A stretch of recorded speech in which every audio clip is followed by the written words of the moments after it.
राधे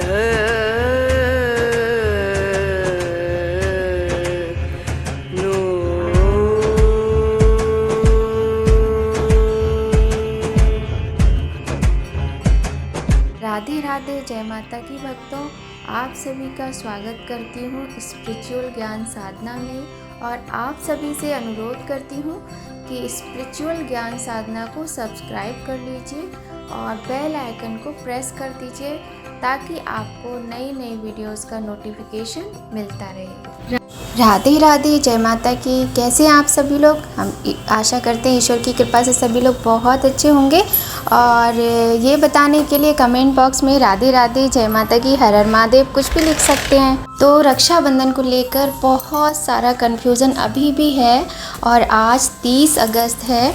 आज पूर्णिमा स्टार्ट हो जाएगी 10:59 से 10:59 से पूर्णिमा प्रारंभ हो जाएगी और अभी चतुर्दशी तिथि चल रही है।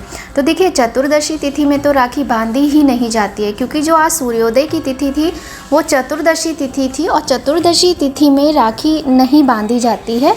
उसके बाद देखिए, जैसे ही पूर्णिमा स्टार्ट होती वैसे ही भद्रा लग जाएगी और शास्त्रोक्त ये प्रमाण है कि भद्रा में कोई भी शुभ कार्य नहीं किया जाता है और राखी तो बिल्कुल भी नहीं बांधी जाती है। ये बहुत ही सुंदर पावन पवित्र त्यौहार है और भाई बहन का 2 त्यौहार आते हैं वर्ष भर में, जिसमें से एक ये रक्षाबंधन है। और हम जो भी त्यौहार मनाते हैं कुशल मंगल के लिए मनाते हैं, सब कुछ शुभ हो, कुशल हो, मंगल हो, इसीलिए मनाते हैं। तो भद्रा में राखी को बांधा ही नहीं जा सकता।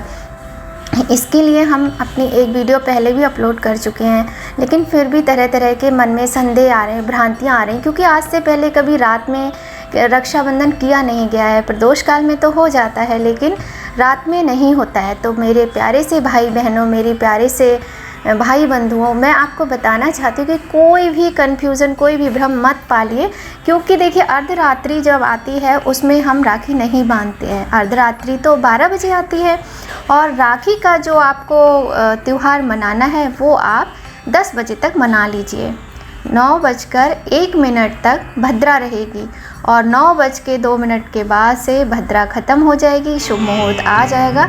तो आप 10 बजे तक 1 घंटे में आराम से राखी मना लेंगे। 10 साढ़े 10 तक कर लीजिए, क्योंकि ये कोई बहुत ज़्यादा सोचने विचारने वाली बात नहीं है। उसमें सबसे पहले नहा धोकर प्रथम पूज्य गणेश जी का टीका कीजिए, उनको अक्षत चढ़ाइए, उनको मिष्ठान का भोग लगाइए, आरती उतारिए, राखी चढ़ाइए और जो भी आपके इष्ट भगवान हो उनको राखी अर्पण कीजिए, सबका भोग लगाइए और भगवान से प्रार्थना कीजिए अपने अपने भाइयों की लंबी उम्र के लिए, भाई अपनी बहनों के लिए करें। इस प्रकार से आप पूजन करने के उपरांत अपने भाइयों के राखी बांध सकते हैं। कोई भी समस्या नहीं है और किसी भी प्रकार का संदेह करने की आवश्यकता नहीं है। आंखें बंद करके भगवान पे भरोसा करो और राखी बांधो। अपने अपने भाई बहन आपस में एक दूसरे को उपहार दो, उपहार लो, राखी का सुंदर सा त्यौहार मनाओ। कोई संदेह की बात नहीं है। और अगर फिर भी संदेह आपको होता है तो भाई एक दिन जल्दी उठ जाइए। बहुत सारे लोग तो जल्दी उठ ही जाते हैं, तो एक दिन और सही सभी लोग जल्दी उठ जाइए। कल सुबह यानी कि 31 अगस्त को 7:05 तक का समय है आपके पास। तो आप जल्दी से नहा धो के 4 साढ़े 4 बजे उठ के नहा धो के पूजा पाठ करके 7 बजे तक आराम से राखी बांध लोगे। 7 बजे तक आप ये त्यौहार बड़े ही सुंदर तरीके से मना लीजिए। देखिए, शास्त्रों में इन सब बातों का वर्णन है। ये त्यौहार जो है वो शास्त्रोक्त प्रमाण है इस त्यौहार का, तो इसलिए भद्रा में तो नहीं ही बांधनी है राखी। और अब मैं बात करती हूँ पूर्णिमा के व्रत की।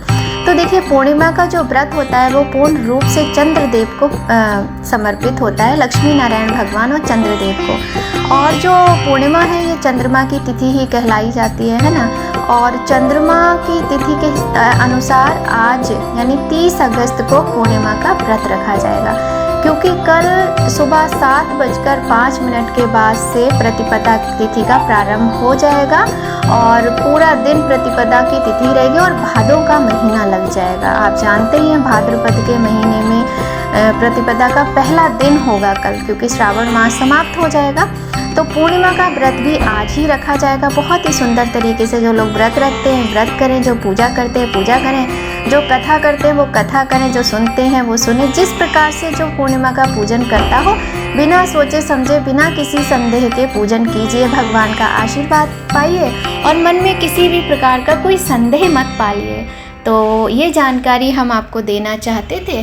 और अगर आपके मन में फिर भी संदेह हो तो भी भाई फिर आप देख लीजिए क्या करना है। लेकिन पूर्णिमा का व्रत तो आज ही रखा जाएगा और राखी भद्रा में नहीं बांधते हैं। तो आप किस प्रकार से त्यौहार को मनाएंगे?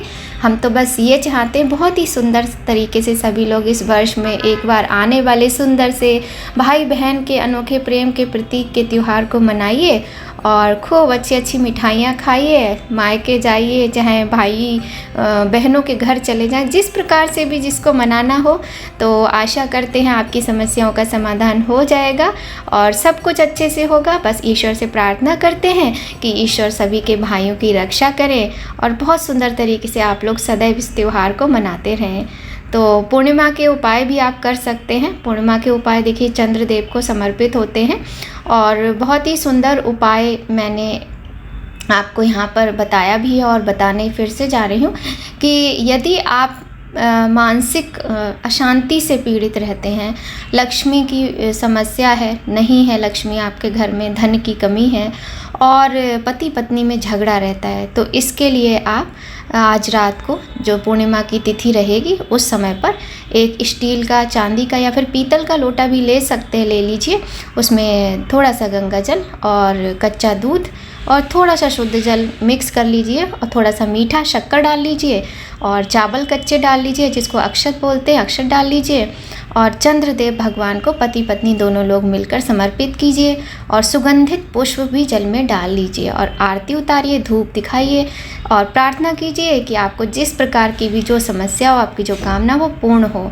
और बच्चों के साथ में बहुत सारी प्रॉब्लम्स होती हैं, आजकल बच्चे डिप्रेशन में होते हैं और उनकी मेमोरी वीक हो जाती है, किसी भी तरह के कोई मानसिक रोग होते हैं, उन सब के लिए हर पूर्णिमा के दिन, प्रति जो महीने में प्रत्येक पूर्णिमा आती है उसमें आप खीर बना के और थोड़ी देर के लिए चंद्रदेव की जो रोशनी होती है, उनका जो प्रकाश होता है, उसमें रख दीजिए रात के 12 बजे तक के लिए। अगर आप चाहते हैं तो उसको अच्छे से किसी पतले कपड़े से ढक के या चलनी से ढक के आप रख दीजिए।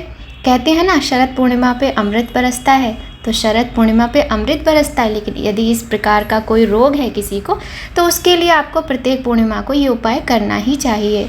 बहुत ही सुंदर उपाय है, करके देखिए। जब आप कोई काम करेंगे तभी तो आपको समझ में आएगा कि फ़ायदा हो रहा है या नहीं, है ना। क्योंकि जब हम पढ़ाई करते हैं पूरे साल, फिर एग्ज़ाम देते हैं, तभी तो पास होते हैं। तो हर चीज़ में समय लगता है, हमें धैर्य रखना पड़ता है। तो आपको अगर वीडियो अच्छी लगे लाइक कर दीजिएगा। लेकिन ये जो उपाय है ना, ये 100% बहुत अच्छे उपाय हैं, आप करके देखिए, मेरी बात मानिए। तो चलते हैं और मिलते हैं आपसे दूसरी बहुत ही सुंदर वीडियो में। वीडियो अच्छा लगे लाइक कीजिए, फैमिली फ्रेंड्स के साथ शेयर कीजिए। राधे राधे, जय माता की। आप सभी को एक बार फिर से रक्षाबंधन की ढेर सारी शुभकामनाएं।